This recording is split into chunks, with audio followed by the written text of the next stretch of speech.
All right, this is David Rice. I have a Substack called Hit Christian, and I'm talking with Gretchen Garrity. She has a blog, Right to Win Ozark.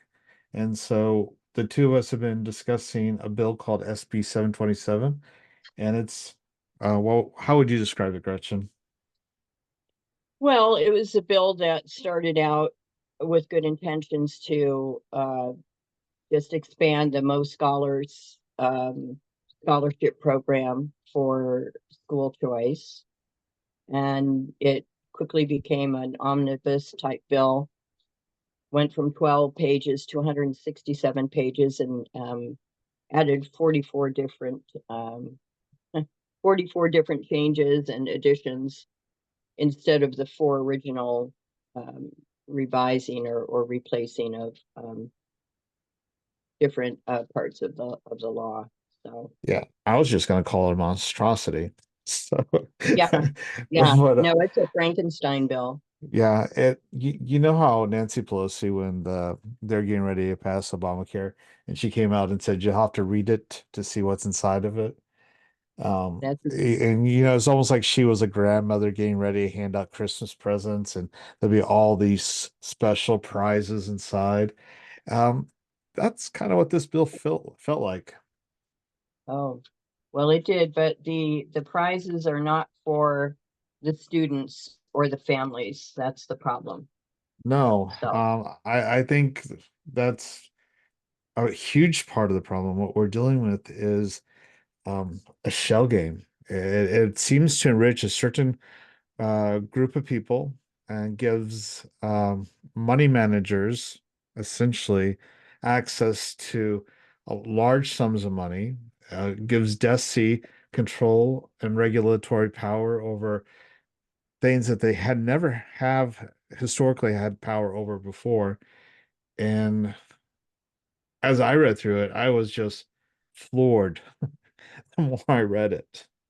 I don't know how well, you felt. it's the quintessential public-private partnerships, which, let's just face it, is fascism. Hmm. And so it allows a lot of organizations that have philanthropic arms, like the Americans for Prosperity, the Heritage Foundation, the Herzog Foundation, etc., to donate money into the scholarship program. That's the private part of the program, but they get huge tax credits for donating millions of dollars in there. And and it also, at the same time, enriches our government through DESE, the Department of Elementary and Secondary Education.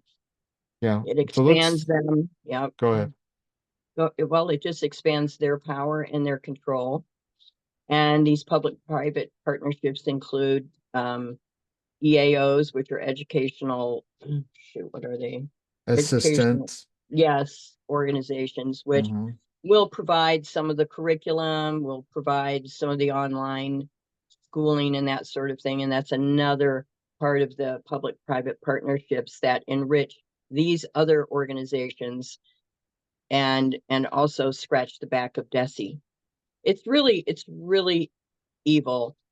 And unfortunately, many Republicans are bamboozled by not only their representatives, but also by these so-called conservative organizations that have been pushing school choice.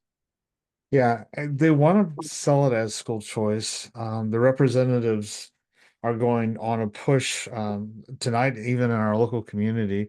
The VFW is hosting Jamie Gregg and the Americans for Prosperity, Camilla.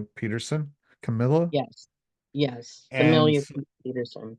so they are coming in and they're having a dinner, a free dinner, and they seem to be very transparent about this. They're welcoming the press. They're having all of everybody come in and letting us record and do all those things, right? No, no, they're not doing those things. You have to sign up. Of course, they want numbers for the dinner, but you have to sign up, and then you have to agree to letting your images, your voice, everything that your presence, gives to that is given to them irrevocably for their rights but you're not allowed to do any type of recording or anything like that because they want extremely tight control of the messaging there. Mhm. And they're very, very good at messaging, I must say. But Yeah. Yeah, I think a it lot of bothers it me. is, yeah, It bothers me a lot that you can have someone in political office and then you can't truly access them at an event for the public as a journalist. You can't, citizen journalist or not, you should be able to have a question and or at least be able to record or take notes and report upon the event, and you're not allowed to do any of those things. exactly, exactly. There, I put up on my blog this morning an article that towards the end um, shows their disclaimer and all that, and it's just pretty tightly controlled. They really are controlling the message, which means that their version of the truth is getting out there in a controlled manner, but they're not letting other voices be heard. And that's very, very bad. Yeah, so the AFP is acting like a PR firm for these EAOs. You mentioned some of the EAOs earlier. So they're going out, they're doing a PR campaign trying to talk about how great this bill is. So let's just kind of break down what's happening with the tax credit system. So they had Okay. $50 million. Now it's going to be $75 million. So individual donor can give money towards this program, right? Yes, And that's how they call it a private program because the donors are donating the funds for the tuition, the scholarships that families are applying for.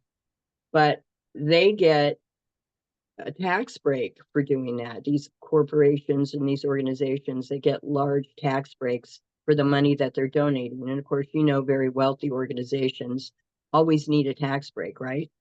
yeah, and it's funny that they're only allowing $75 million to be given in tax credits for education. I don't understand why you can't provide either say get out of the way and say any money provided towards education deserves a tax break, period. Why it has to be limited to $75 million, or why you even need these organizations in the middle to, we'll get into that part in a second, but um so they give the tax money to these organizations, these middlemen, and then and you're right, it's very wealthy organizations who are big donors. They're going to be donors who are giving $1 million grants or multi-million dollar grants. And some there might be smaller donors who are families who believe in homeschooling who might give a $25,000 grant. Exactly. But all this money gets funneled into these middlemen uh, organizations instead They're of the going, ones, yeah, they're the ones who will distribute the funds, these EAOs. The Herzog Foundation is one of the EAOs, and they are a Christian organization that focuses on education and supposedly expanding school choice and everything. But those Christian private schools that sign up for this program are going to be subject to a lot of strings from DESE because as I quote the Shield Maidens, who are grassroots activists, they're and awesome. yes, they are. They did a search on the bill, and the Department of DESE is mentioned 125 times. So this has become a bill to grow DESE, to grow DESE's funding, and to grow DESE's control over education, not only publicly but also privately and homeschools. They ran into a lot of trouble with the homeschoolers. The grassroots was quite awake to this, and there was a very large backlash. And Yeah. unfortunately, our representatives started to torch the grassroots during this process, which was also extremely enlightening. Well, the AFP, they decided one of the reps went on to a radio show in St. Louis. I forget his name, Ben Baker. I think it was Ben Baker. He went on to a Yes, radio show and he called anyone who was against this Westboro Baptist Church, not like Westboro, but they were Westboro Baptist church people, basically insulting anyone who saw the problems with this bill and was exposing it as radical fundamentalists who go to funerals of service members and deride the deaths of the service members um, because of the sins of the nation. And right, and you have to look, it's almost a calling us cult members, but radical cult members. And it's disgusting the way they villainized us. And then the AFP took that and brought it and was spreading that in their own social media posts, including Mrs. Peterson. Um, yes, yes. She was especially uh, rude at times on her Twitter accounts. There was also when the vote happened, and as we know, this bill passed both the House and the Senate. It's on the governor's desk at this point, but mhm. um, the scuttlebutt is he's not truly thrilled with this bill. There is a huge push from public schools that are opposing this, as well as the grassroots Yeah. conservative homeschool group. So you're having one of those politics makes strange bedfellows moments Hmm. in politics. And so, my view is both sides on polar opposites almost are both virulently opposed to it. There has to be something else going on than quote unquote a wonderful bill that's going to give school choice and at the same time give teachers more money. And they were promising the moon. And Yeah, they if try to stuff everything in this bill that was possible, so that they could make everybody they give a little bit, just a little bit, not much, but a little bit to enough people so that they would bend and say, "Oh, okay, I guess you're giving me something, so I guess I'll vote for it." But on the EAOs, and to take us back to it, you have these middlemen who are then going to get to decide which groups of people are worthy of the money that the wealthy donors have provided them. right, And so the bill does want you to give the money towards people who are more unfortunate. I mean, they want you to give it towards people who are maybe in special ed or people who come from more impoverished areas of the state. So the money is not being directed fairly based on uh just first come, first equitable. basis. It's not they want to. It is not an equitable disbursement of funds. It No. is first and foremost for, as you said, even students who don't speak English or have limited English skills, Hmm. those with an IEP according to a Disabilities Act, those who are qualify for free or reduced lunches, although they upped that to the extent that a family of four making around $100,000 could qualify for it. So they did all kinds of one Tricks. hand. Yes, a lot of tricks. But Hmm. again, only a small portion of the 880,000 students in Missouri will ever see any benefit. And I question the benefit. I would certainly counsel anybody to never sign up for this because the control mechanisms are ungodly. Yeah, they come in, they make sure that certain money goes to certain people. They do have a lot of strings attached to it.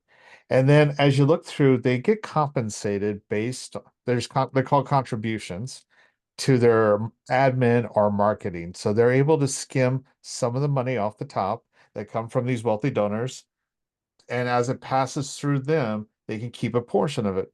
Now, if they only give in $250,000 increments, they can keep 10%. But they're punished if they give larger amounts. So it Right. goes to 8% and to 3% based on the amounts they give. So if I was one of these EAOs, I would only give out $250,000 scholarships at a time. So, and I think I wrote up something about it, explaining it. So It's a great point. let me Yeah. see if I can shrink this to make it a little smaller. But uh, so I'll go through. Where Well, did I while write that? you're looking for While you're that, searching, go ahead. yeah, um, I want to just give a quote from Robert Bortons, who's the CEO of Classical Conversations, and he makes a really, really good point about the redistribution of wealth that is occurring with this program. He says Mm, Republicans constantly rally against universal basic income, where everyone would be eligible to receive a monthly check from the government to cover living expenses. Are not education expenses a categorical subset of essential living expenses? Many of the proposed school choice policies being championed are just fancy forms of universal basic income given to families that check the right boxes and jump through the appropriate hoops. When you hear the money follows the child, please remember that the government follows too, right into your living room. yeah, it doesn't look like I wrote it down. So, but it does. They are trying to get into the your home. They're not there there is no there is no good way this works out for your family. Yes, exactly. And to understand that they want it through this technological way where you are signing up online and you have passwords and you have to you have to do so many hours of schooling and Hmm. this is complete surveillance and data collection, which is data collection is mentioned I think about 17 times Yeah. in this bill, and it really is a form of surveillance. They're collecting data. Parents are required to do surveys every year.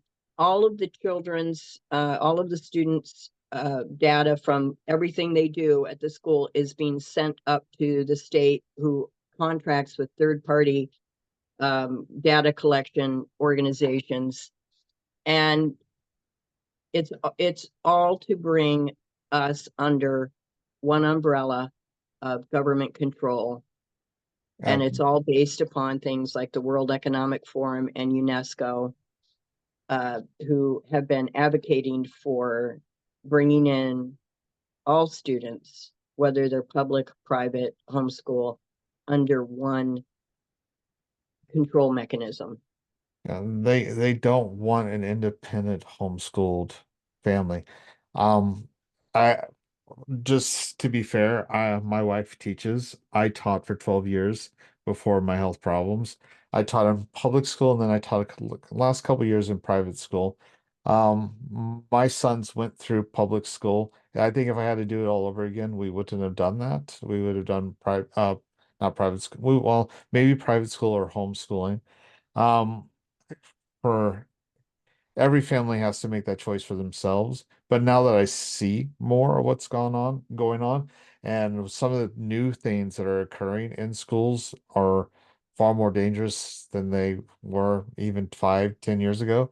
I'm bothered a lot by what's happening, and but even with my background, I still think homeschooling is one of those lines of defense we need in a country against tyranny. If you can't homeschool your family free from the government, then are you really free? Um, and I No, think the answer to that is no. yes, it's an unequivocal. unequivocally no answer, because if the government has any bit of control over how you uh, decide to educate your children, then they'll continue to take more and more and more, and that's what you see also with this bill. They're taking little there. It's the camel's nose under the tent with homeschooling, but it is designed, trust me, to eventually bring in homeschool families that are not signing up and private schools that are not signing up for the money. There's an old saying about, once you take the gold, you never get once you take the Dane geld, you never get rid of the Dane. Yeah. And I think That's true. I think that's true here. And they're doing it very subtly, I think, for the most part. They One of the things that I discovered last night I was reading through, and you and I talked about this, is there was a production of a daily log that was a safe harbor protection. So if you were a parent and you were producing a daily log, that was your safe harbor protection against prosecution by a local attorney, prosecuting attorney, um, from being, I don't know, having them provide, what would it be? Charging you with educational neglect. Yes, Okay. yes. So they changed that in the law. They added new regulations, like you have to do so many hours, 1,000 hours of curriculum, and then 600 hours of curriculum in, say, English and math, I believe. Right. And let me tell you about that, David, because I homeschooled my kids. Hmm. Um, we never did more than 2 or 3 hours of homeschool a day. And I mean, that was even in high school.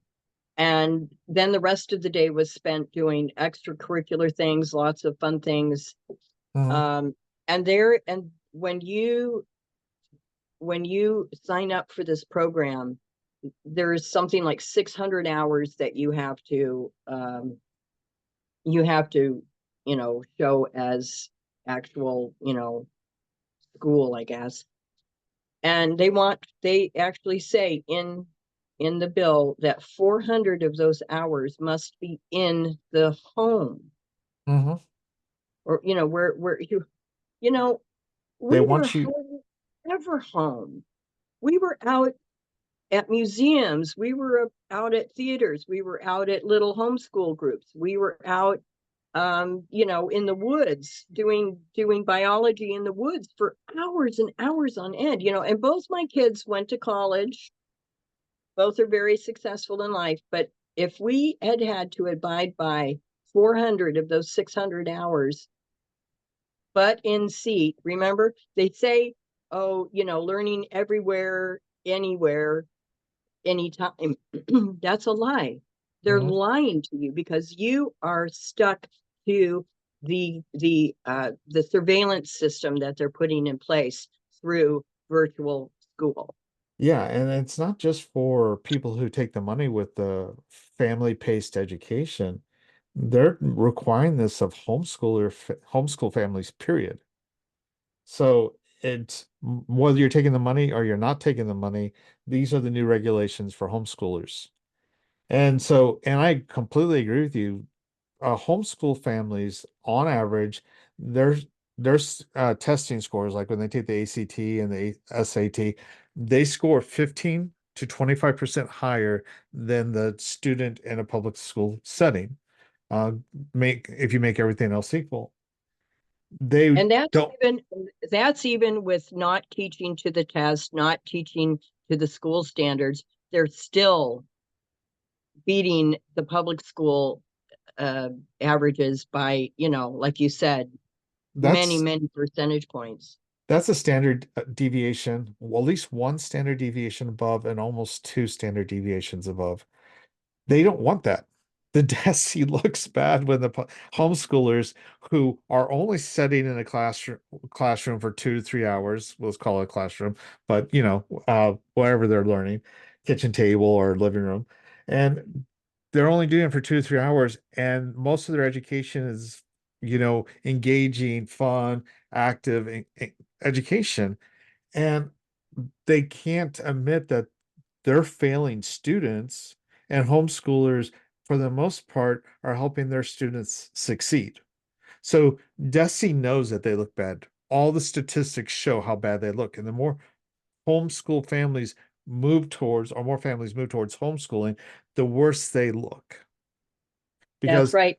Homeschooling has exploded ever since, well, it's been exploding for a long time, yeah, but it's exploded much more since the whole COVID nonsense went on. And they didn't get a lot of those students back because parents saw what was being taught, number one. And number two, they realized that teaching, though it can be a difficult, depending on what student that you're dealing with, but it's not rocket science. Okay. They try and make everything as if it's, some kind of, yeah, uh, there's, hard thing when really at our country's founding, students were taught by their parents through reading the Bible. yeah, And yeah, yeah, there's this lie that you need a 4-year education to be a teacher, and then you need to go back and get at least one master degree, and then you need continuing education. The only reason they do that is so that the colleges get paid. So they are robbing from these young teachers who have to go into tens of $1,000s of debt because most teachers are choosing a career path that will never truly pay off their student loans. They're also, most of the time, they're coming from families that are relatively impoverished themselves. So they're not coming from wealthy families going into teaching. So they don't have a lot of funds to pay for the exorbitant cost of college. So they create people who are dependent on a system, who have to have all these college hours and then are told that they have to get a master's degree if they want to be successful at teaching. So they're looking at best case scenario, $80,000 of schooling. And most of that's going to be debt. So they're forced to do this when most of the college hours that you take are a waste of time. It's, absolutely. And you and don't listen, the other reason, sorry to interrupt, but the other go ahead. reason why they want ongoing education or training on the part of teachers is because it's really ongoing indoctrination. They are Absolutely. just as indoctrinated through these classes and training and stuff as the students are being indoctrinated into the SEL and DEI and Mm, CRT. So that is yeah. part of it. That's part of it. Absolutely. So they have to have all these classes to not only indoctrinate the teacher and through their program, because the program, you don't they actually cut how many hours you do in your major. So if you're an English major, you get more hours than if you're an English teacher in English. Huh. So an English teacher has actually less hours than an English major in their field of study. Same with math. They cut your major hours so that you can get all these extra hours of education because they think that's what makes you a good teacher. Honestly, you're either a good teacher or you're not.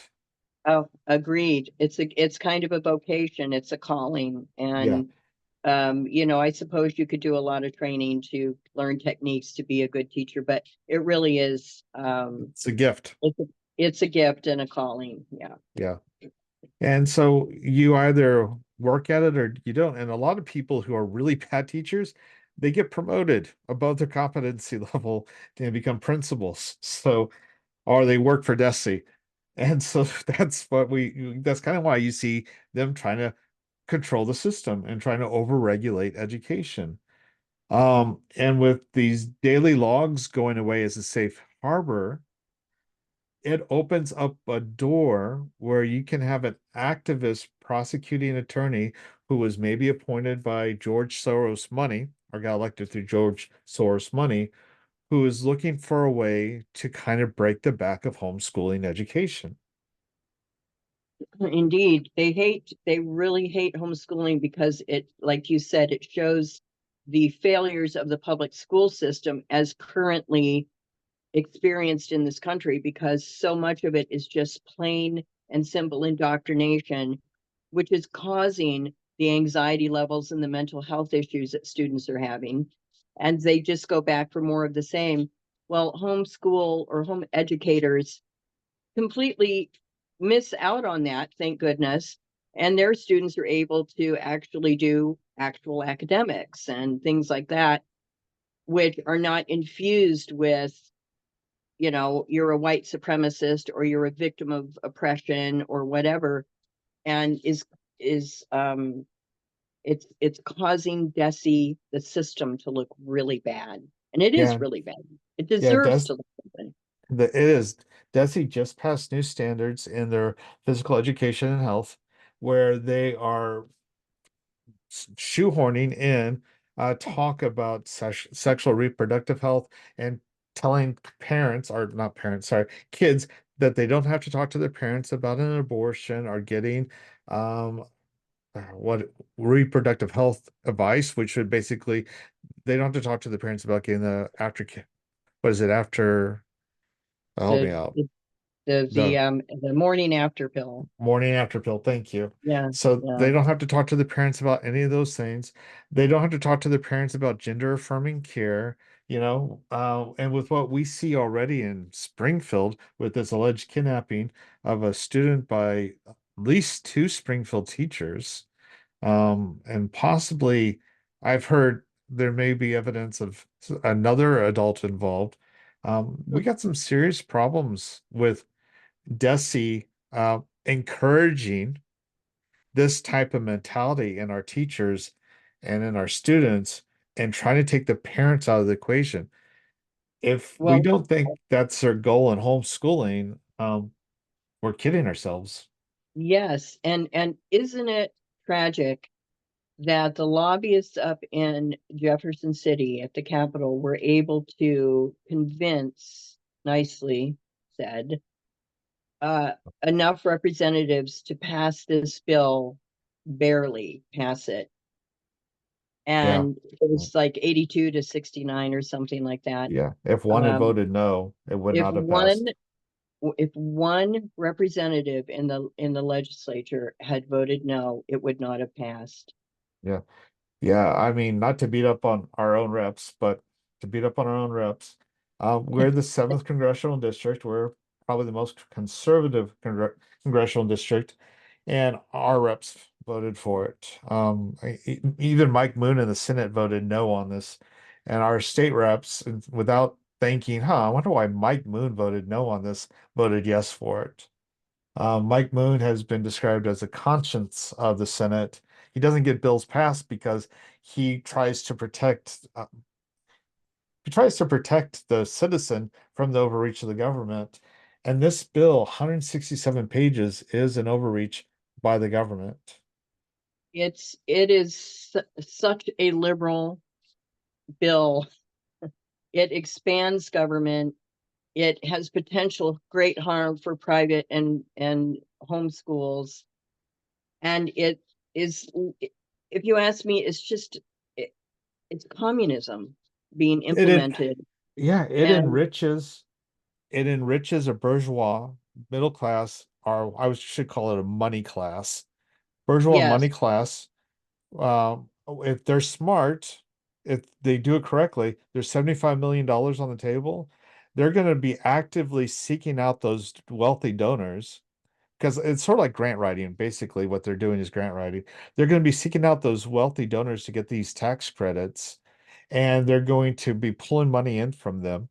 And they're going to make sure that when they turn around and give the scholarships out, they only give it out in $250,000 blocks. So they maximize the amount they get because they get 10% of 250,000, then it drops to 8, then it drops to 3%. So that's how they should do it if they're intelligent. And they they be get to skim by calling it average administrative costs and marketing costs. yes, that's right. That's absolutely correct. I saw I that too.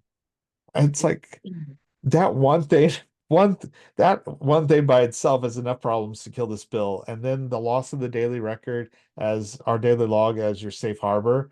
All homeschooling families just got opened up to activist prosecuting attorney.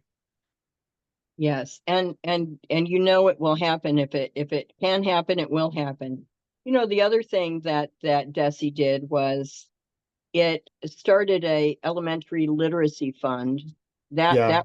that was added to the bill by a Democrat, Mhm. and it's millions of dollars uh I think five sent million. to, yeah, yeah, sent to school children who choose a book at school, and they get up to 9 books a year, I think, or a semester. I think it's a year. It's Mhm. $60 a semester, something like that. And they choose the book. The parent isn't involved in choosing the book, and the book gets sent straight to the home. Yeah. And and this is supposedly to, help parents, you know, help their kids become more literate or something like that. But it's really a waste of taxpayer dollars.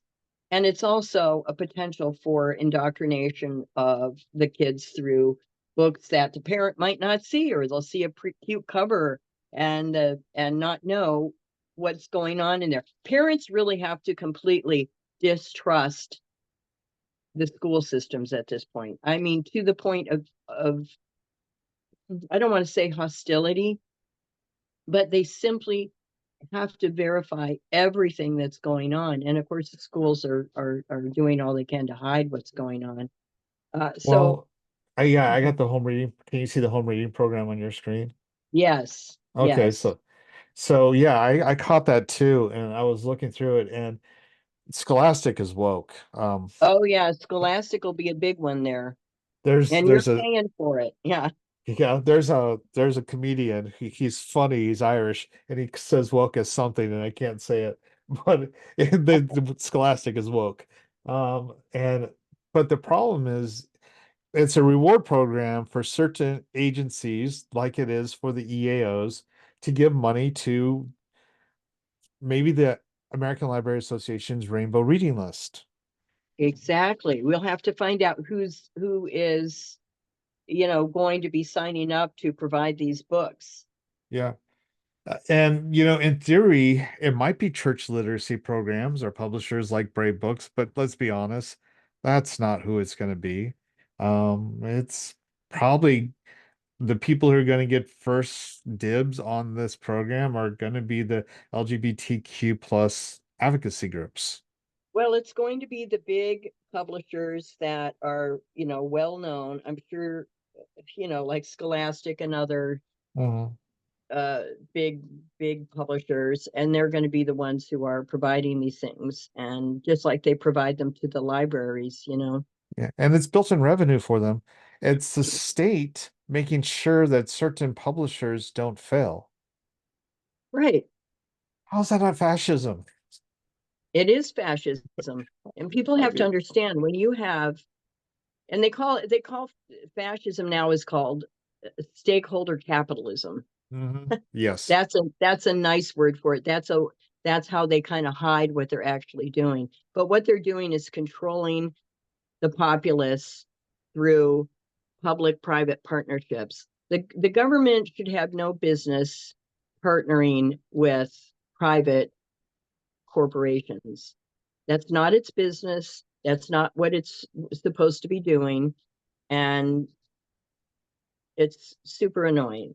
Yeah, this evidence-based, they use this all the time when I was teaching. Evidence-based is what happens is a college will do a very expensive research program on something. The evidence will come back, and then they will go spend lots and lots of money going to schools, getting paid to do that, and presenting all this material to them. So the schools will pay them to come in and do talks. And then basically the people who paid the money to for them to even do the evidence or to do the research is probably a group like Scholastics. And so they come in and they present evidence that's been I it's biased, it Right. is not as bias free as people think it is. And so they'll say, oh, Scholastic Books has really been shown to develop the reading capabilities of a child, and you really should be buying more Scholastic Books or something along those lines. And so that's all evidence bases. If you hear anyone say evidence base in education, most of the time you should run away. Yes. There's it usually has nothing to do with evidence and has everything to do with who's paying for the study and the research. Absolutely. So they used it a lot with I worked mostly with children with autism or children who had Down syndrome. That was my specialty. And so they try to use it a lot. Most of the time, everything they said was evidence-based was useless. They would sell the school a program.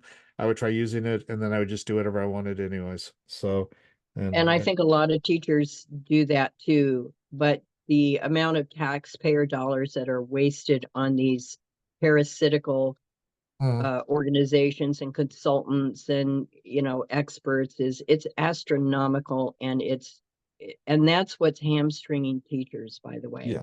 Well, and they have a new evidence-based thing every single year. And so Yes. we change constantly, and so these businesses know that they might find a good program, but they don't make money if they stay with the same program. They have to have something new all the time. And so Yes. Yes.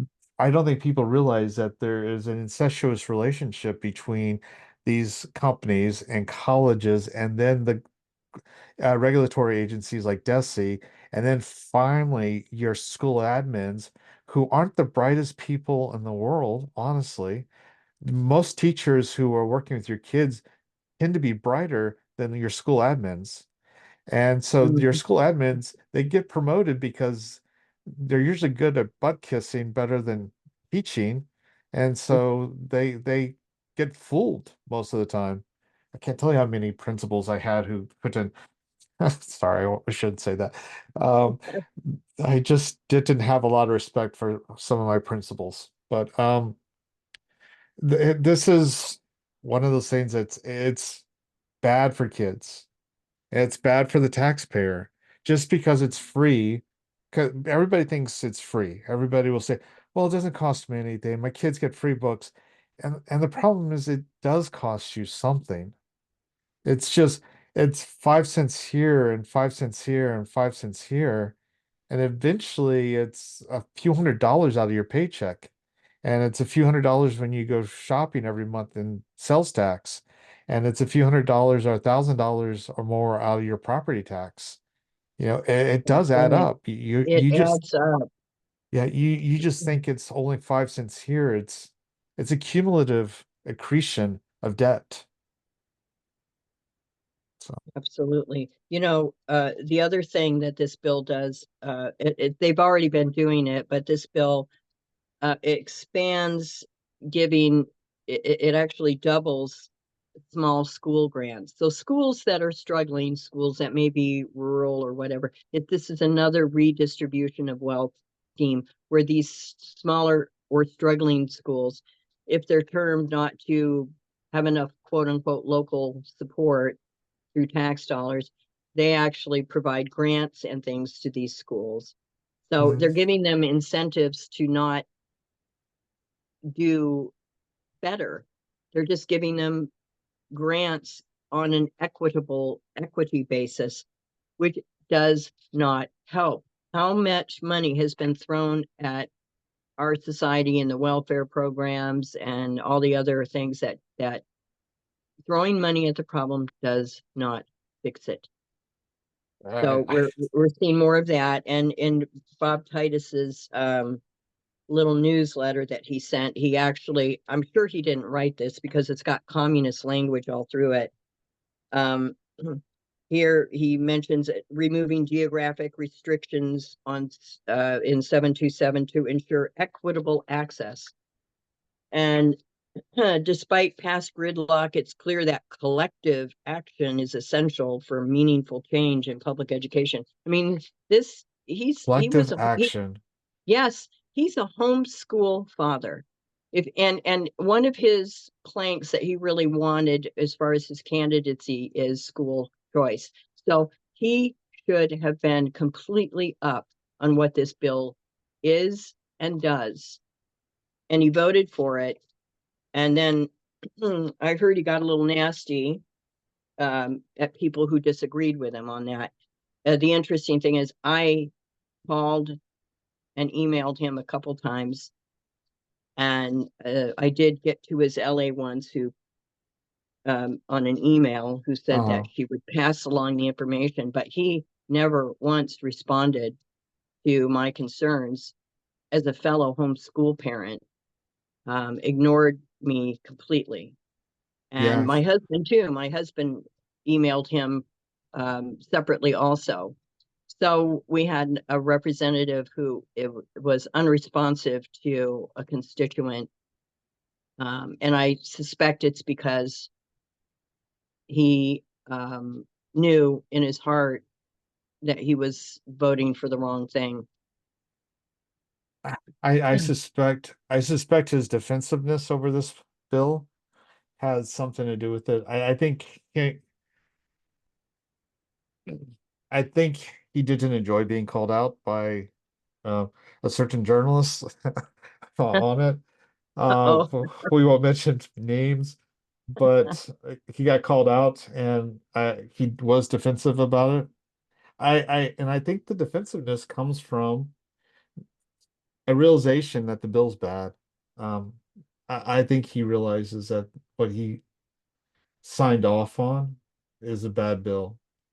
and if he had just stood strong, someone who should have known exactly what school choice should entail, which is basically if you're going to do school choice, you just give tax credits to the people who choose not to be in the public school system. You give them a tax credit for Mhm. the money that they pay into the system for the public schools.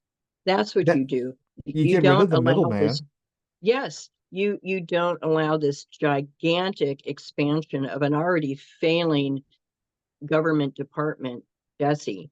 Huge Mhm. expansion of it and more control over fellow homeschoolers.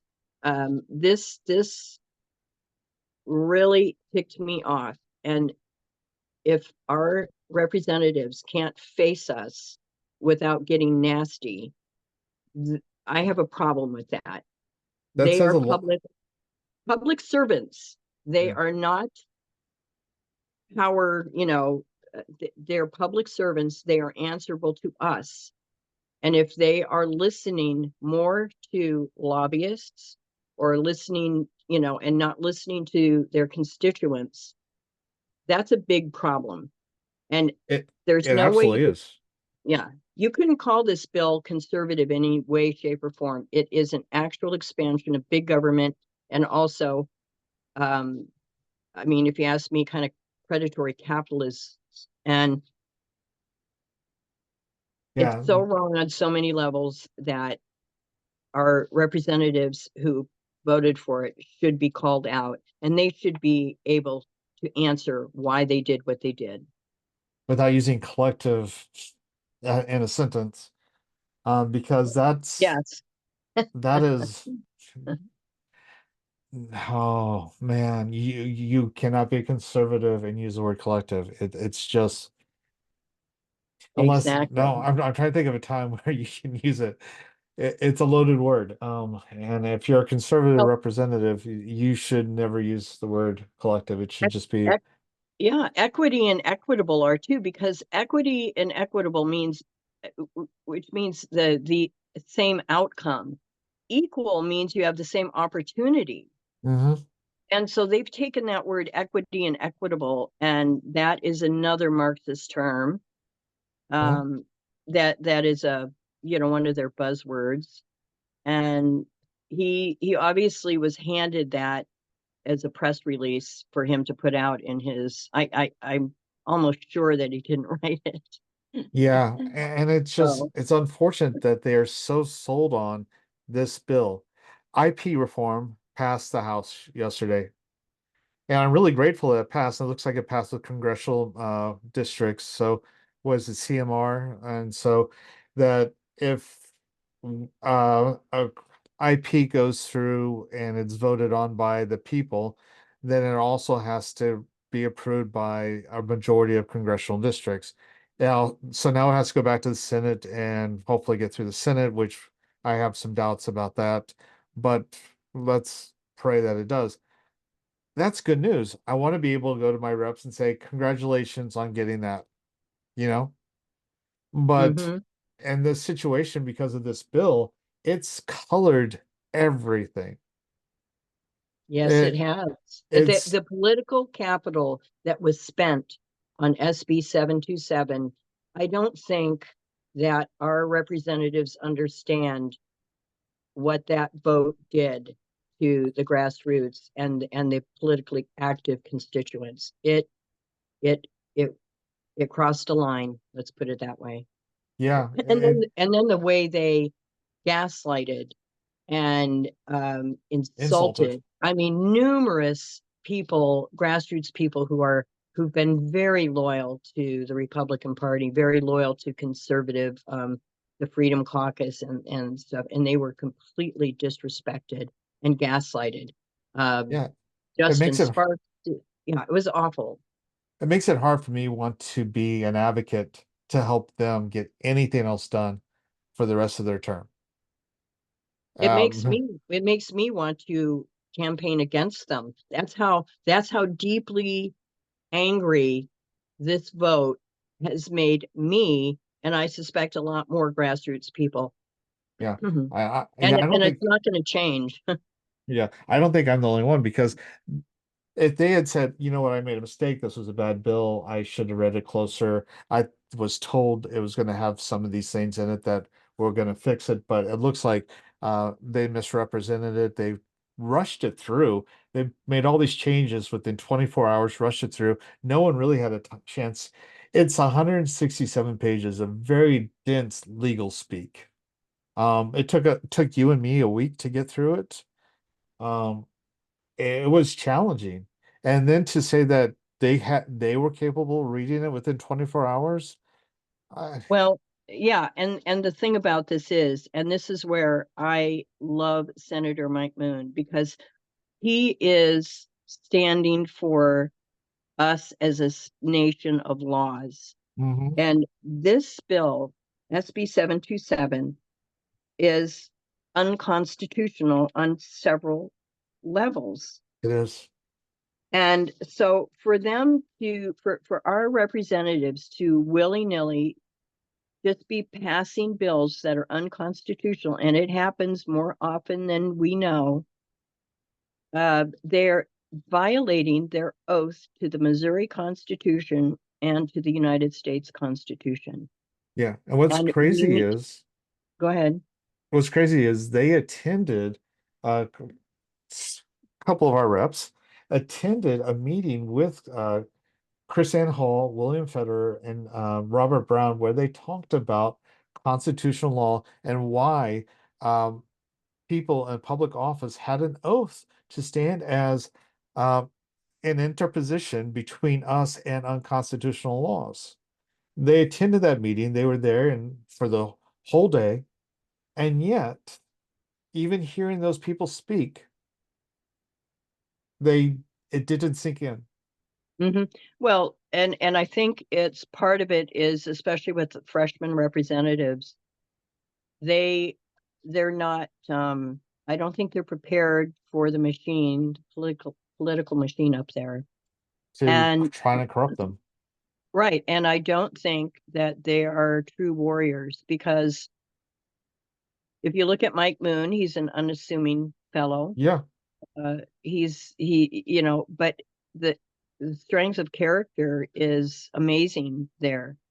Hmm. And the other ones who just fold and don't uphold their oaths and hide behind, their faith, or I don't even know what you would call it, and then vote for things that are detrimental to their constituents.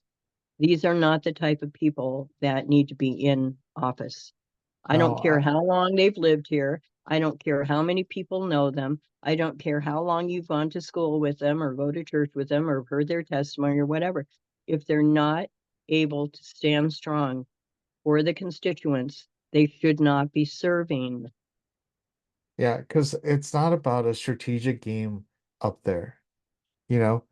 You know, there it's if you're gonna play a game of chess with people who are corrupt, you have to you don't go in trying to play by their rules. You have to make the game different.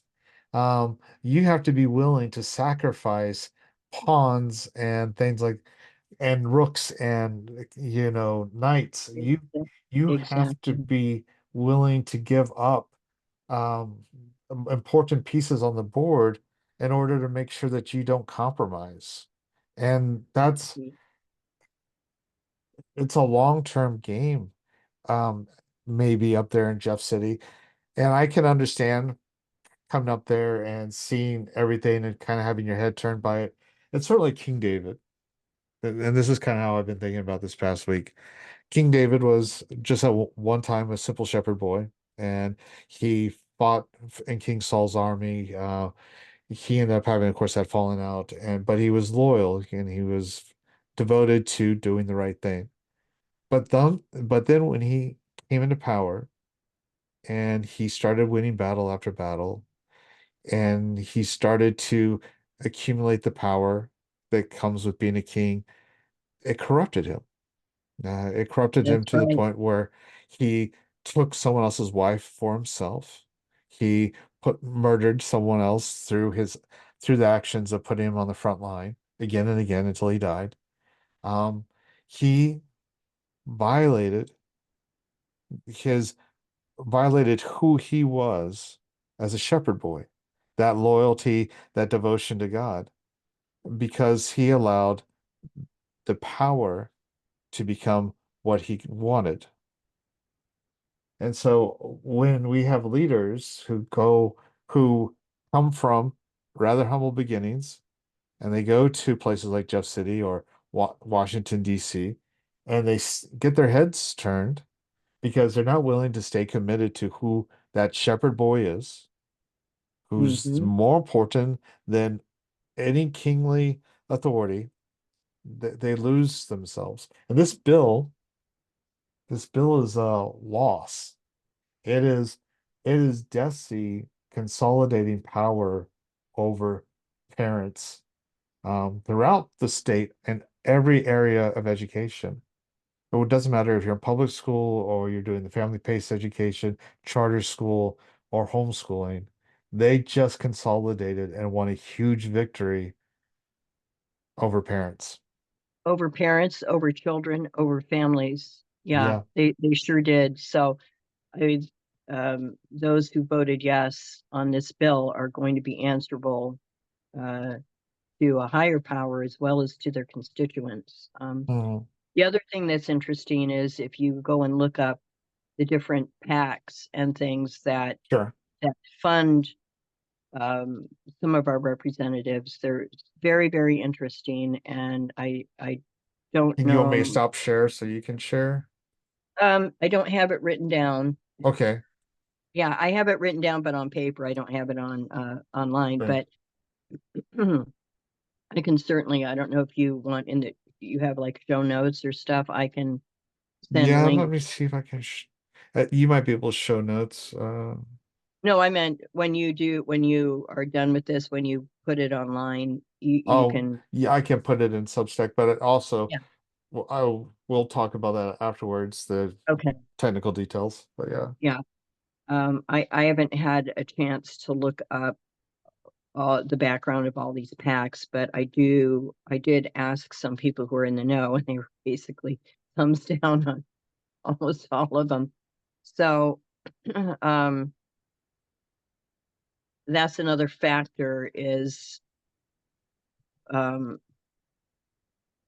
the reelection bids are um, they become more important, I think, than doing the right thing, Hmm. and that's another big issue And I don't for think our. they understand that the people back home would support them on saying no to a bill like this. Most they might all the people with the money are saying, well, if you don't support this, then you won't get money. But the people back home are the people who are going to vote for them, the grassroots, the local grassroots like We the People or the Missouri Republican Assembly. They're not going to go, they're not going to take away their support because they said no on a bill like this. Right. These, If we had another champion like Mike Moon and other politicians would have the strength to begin standing up um, I think things could be changed within, a few election cycles if you get enough people who are willing to. But even the Freedom Caucus up there just, I mean, Koenig wrote the bill, Uh-huh. and Yeah. Oh, Eigel voted for it. So, I yeah, mean, I saw we're that vote. yeah, Yeah. yeah. I mean, and I know for a fact, it was on Twitter that Ashcroft and Kehoe were whipping votes the day beforehand. They were going around, or a couple days beforehand, going around whipping votes. So this is a big problem that we have. Yeah, I think this is one of those times where they sold this bill so well to the representatives and the senators that this was constitutional school choice. This was going to make the nation better. This was going to lower DESE's regulations. And we, I mean, I went through this bill. I could not find anything that reduced the power of DESE at all. It Um, didn't. DESE has so many new programs that we didn't even cover, or we haven't covered in this bill. Plus, there's an entire section on child custody and foster care at the end of it Yes. that looks a lot like Jamie Gregg's foster care bill that he was trying to get passed earlier this year. Yeah, yeah. Well, and don't get me going on that bill, but we're just dealing with um, lots of deals that get done and lots of money that gets thrown around. And I'm there's a video out. Rob Carter uh, did an interview with Patrick Holland of the Missouri Freedom Initiative, and I saw that in your blog, but I didn't have a chance to get yeah, to it this morning. and they discuss some of the money that was given to some of these legislators.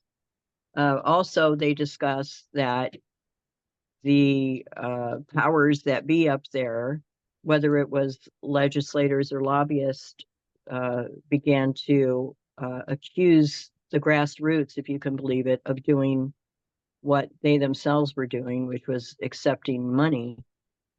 And Yeah. you know, Let's see. I'm grassroots, right? You're grassroots. yes, How much money are we making off of this? nothing. My time, talent, and treasure is being poured out Yeah. into trying to reform and save what we do have. And Yeah, I'll be completely honest. So I do have a Substack. I do ask people to subscribe to it. And so far in the 5 months I've been doing it, I have accumulated $750.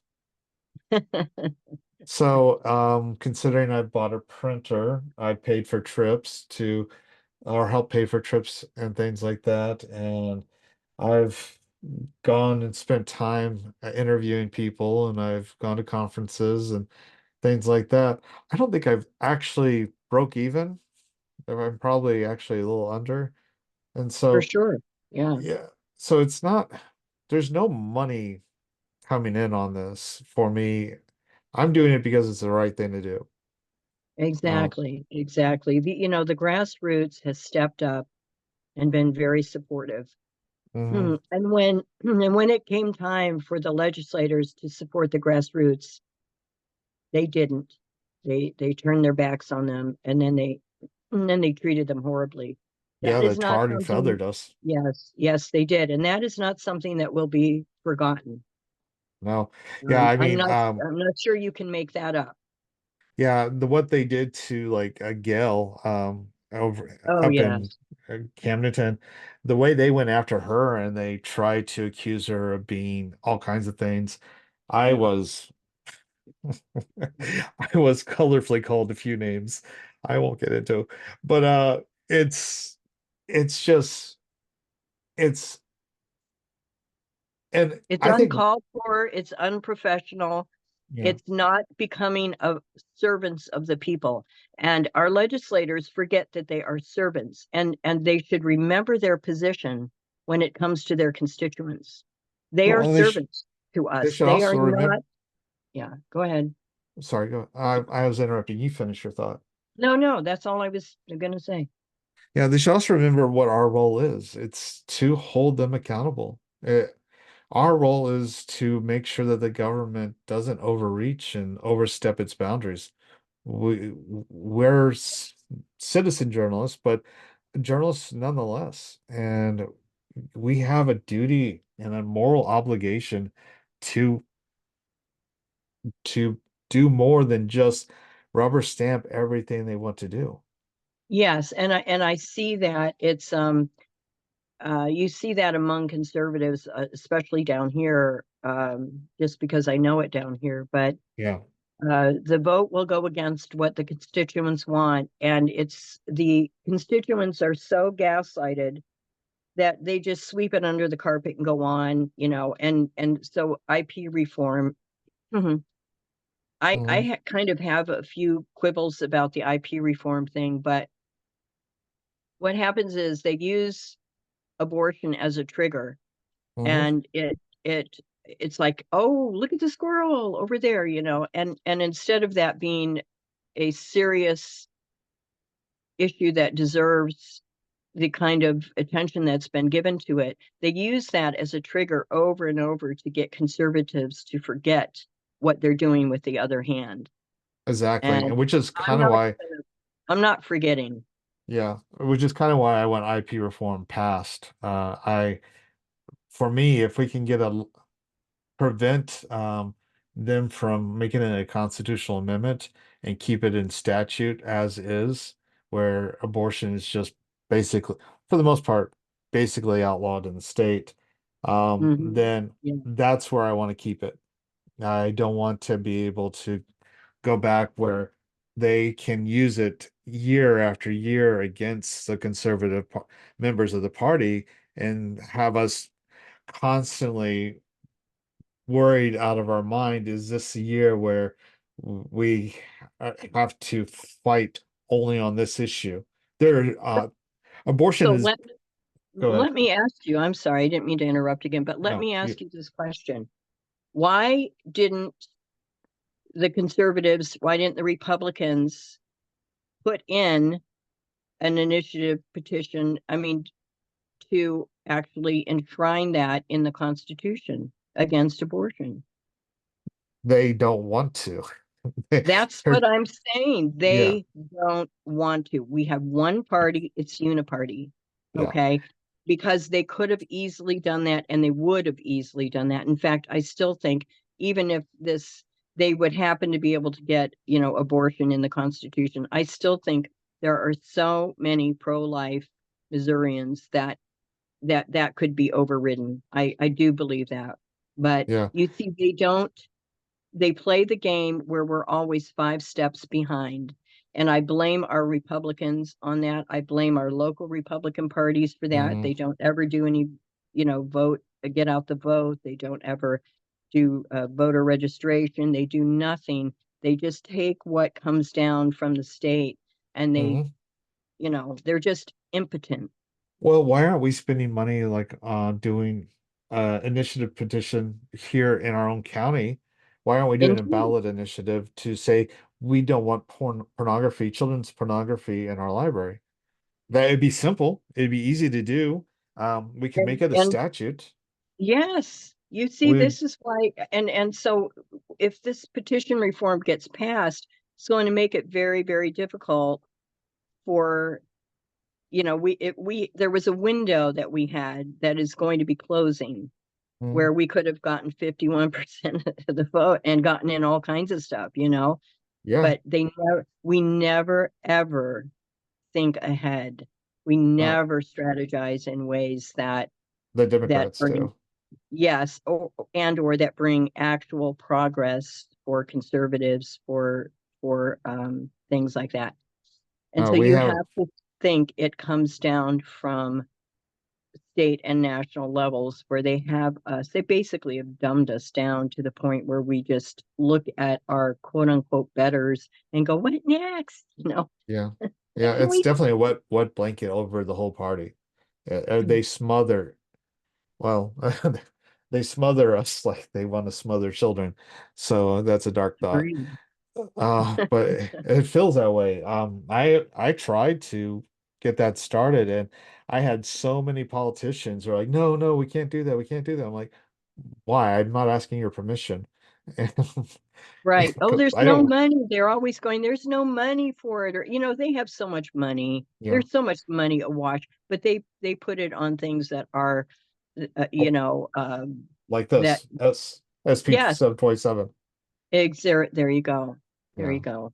And things that only make the people like AFP, the people behind them richer, because you know that next year they're going to be talking about, or at least in 5 years, we need to really bring that market cap up. This has been such a successful program. We have so many people who are trying to give to homeschooling families and private schooling families, and we're really Well, making a difference. It needs to be a and hundred million. that's exactly the point. Jody Grace, another grassroots activist, made a great point about that. Um, she said, no, it went right out of my head. What were you saying again? About raising the cap from 75 million to 100 million because it's been so That's successful. right. That's right. So the deal is the Mo Scholars was put in, I think, in 2021, and they were supposed to make a report at the end of this year, at 2024, to see, to evaluate the program and see if they want to continue with it. So why didn't they wait until that report has been generated? She made that point, and I thought it was great. They Yeah. didn't wait. They just went right ahead without having that evaluation done and passed 727. And added $25 million to the And project. and you know just hundreds of millions of more dollars for DESE, including, like you said, that we didn't even really mention, which is the different programs that they've had to establish now to implement all these ridiculous, control There's grid a stuff that they're doing. Yeah, there's an new 18-hour online teacher certification program. So if you want to teach online, you have to take these 18 hours, which is just a buyout for the colleges. So Absolutely. teachers go in debt to so colleges have more guaranteed income. That's all that is. The schools aren't going to pay their teachers to pay take these classes. You're Well, going to have to they uh, talk about teacher pay. It should be $40,000, but I'm pretty sure those things are unfunded mandates at this point, because it says they may do that. yeah, If the legislature does. So they're either going to put it all on school districts, and especially this will harm poor school districts. That's what the liberals say. It will harm the small schools, the rural schools, because it will. they're going to have to pick up the tab if it doesn't get funded. Mhm. And people, you're going to have Camelia Peterson tonight go on and on about how wonderful this is, and parents are going to have all these wonderful choices, and it's just a veil over the eyes of the truth. And they don't care if they hurt small rural schools because in their mind, let's get everybody to a bigger city. Let's make these small rural communities die out and Yeah. get everybody to a 15-minute city. It goes back to the UNESCO, UN ideas of control everybody in as small of urban environment as possible. And I really wish local people would understand that we are in the middle of this transition into this kind of world. And this stuff is coming from these multinationals, these organizations, all the way down through our Congress, through our legislatures, through our Chamber of schools, Commerce. Chamber of Commerce, and they're implementing all of it. Even if some of the people involved don't understand or cognize what's going on, it is going on. And if you don't put a stop to it here on the local level, you're lost. When you even worry about what's going up on the national level at this point, if you can stop it on the local level, then you can move up to the state level and forward. But we have to have legislators who are warriors, who actually have the character, like Senator Moon, to stand Mhm. strong for constitutions, Yeah. and And if we or don't at least have that, we're lost. Yeah. or at least want someone who can say, you know what, I made a mistake. I was promised one thing. Um, I'll learn and do better next time. Well, we That can pray for that. We can pray for that. that I can accept, but the attitude, I'm well, we know some attitude, and we won't go into it. But the attitude that I can't learn from you because you're just a constituent. I can't learn from you because you don't know as much as I do. I'm smarter than you. I got more access to more information. I that that bothers me. That kind of arrogance is what leads people into being bad representatives and senators and governors or any kind of elected official. Well, David, there are principalities and powers that rule, Uh, and I'm sure that they're very entrenched up in Jefferson City. yes. And Yeah. if as a Christian you go up there and you are not ready to enter into the spiritual warfare, because that's really who our battle is against, it's not flesh and blood. Yeah. If you allow yourself to be taken in, um, then you're not only a loss for Christ, but you're a loss for your constituents, and you're endangering your own uh, spiritual well-being. So I Yeah. think that we need spiritual warriors, who are um, Who pray experienced. as much as they pontificate. Yeah. Yes.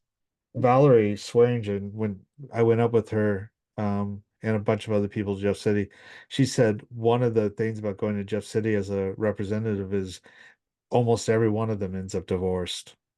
And I Oh think it's my. that spiritual warfare aspect you're talking about.